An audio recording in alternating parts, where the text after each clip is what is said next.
اب یہ میرا ٹاپک نہیں ہے، لیکن غصے پر کچھ 2 ہفتے سے بیان چل رہا تھا نا، تو اس کو بھی لگا دیتا ہوں اسی کے ساتھ. میں نے بتایا تھا نا آج کل جو ہر آدمی توے پہ بیٹھا ہوتا ہے نا غصے میں، اس کی ایک بہت بڑی وجہ کیا ہے؟ نیند پوری نہ ہونا. لوگ کہتے ہیں ہم تو 7-7 گھنٹے سو رہے ہیں. بھائی آپ سو تھوڑی رہے ہیں، 7-7 گھنٹے آپ سونے کی کوشش میں لگے ہوئے ہیں. اس میں کبھی دیکھو 3 کیفیتیں ہوتی ہیں. ایک انسان اس دنیا میں ہوتا ہے، اور ایک بالکل قبر میں ہوتا ہے موت کے بعد. ایک بیچ کی کیفیت بھی ہوتی ہے، کچھ برزخ کی چیزیں دیکھ رہا ہوتا ہے اور کچھ اس دنیا کی چیزیں.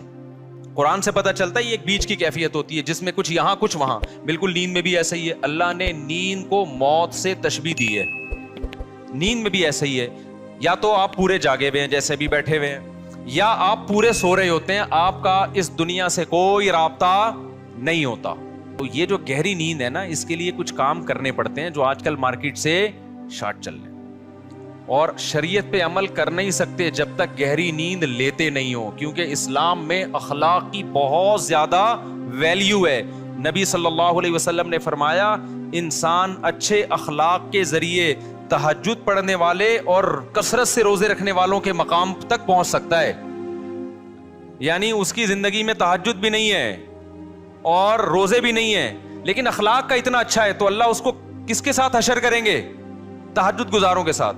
اور حدیث میں آتا ہے کہ ایک تہجد گزار اور کثرت سے روزے رکھنے والا برے اخلاق کے ذریعے جہنم کا ایندھن بن سکتا ہے. حدیث کا مفہوم ہے.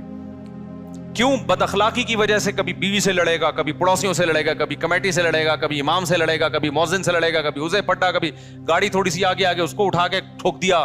ٹھیک ہے نا؟ تو ساری نیکیاں اس کی کیا ہو رہی ہیں؟ ضائع. حتیٰ کہ ایک گالی بھی ناحق دی نا کسی کو، تو اس کے بدلے میں بھی اس کی نیکی کہاں جا رہی ہے؟ وہاں جا رہی ہے. اور جب اس کی نیکیاں ختم ہو جائیں گی تو اللہ پھر کیا کریں گے؟ جس نے ظلم کیا ہوگا، بد اخلاقی کی ہوگی، اس کے گناہ اس کو دینا شروع کر دیں گے. میں سمجھا پا رہا ہوں اپنی بات؟ تو اس سے پتا چلتا ہے بد اخلاقی، بدتمیزی، ہر وقت جلے کٹے رہنا، نیگیٹو سوچ رکھنا، یہ چیزیں اچھے اعمال کے باوجود انسان کو جہنم کا ایندھن بنا دیتی ہیں. اور خوش اخلاقی کے لیے جو میڈیکلی جو ہمارے لیے سب سے زیادہ امپورٹنٹ چیز ہے وہ کیا ہے؟ وہ گہری نیند. تو یہ ہمارے مذہب کا حصہ ہوئی کہ نہیں ہوئی ہے؟ نبی کو معلوم تھا یہ ساری رات تہجد پڑھیں گے، نیند پوری نہیں ہوگی، تو پھر آگے نتیجہ کیا نکلے گا؟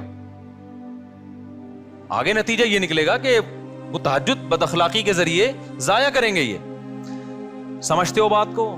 تو میں جو نیند اتنا کر رہا ہوں نا، کوئی میڈیکل سائنس کا شعبہ ہی، لیکن میں اس کو اس لیے بیان کر رہا ہوں کہ اس کا مذہب سے بھائی بہت گہرا تعلق ہے. اصلی اور خود حدیث میں آتا ہے میں تو نماز بھی پڑھتا ہوں اور آرام بھی کرتا ہوں. تم کون ہو بھائی جو نماز ہی پڑھتے رہتے ہو، آرام نہیں کرو گے رات کو؟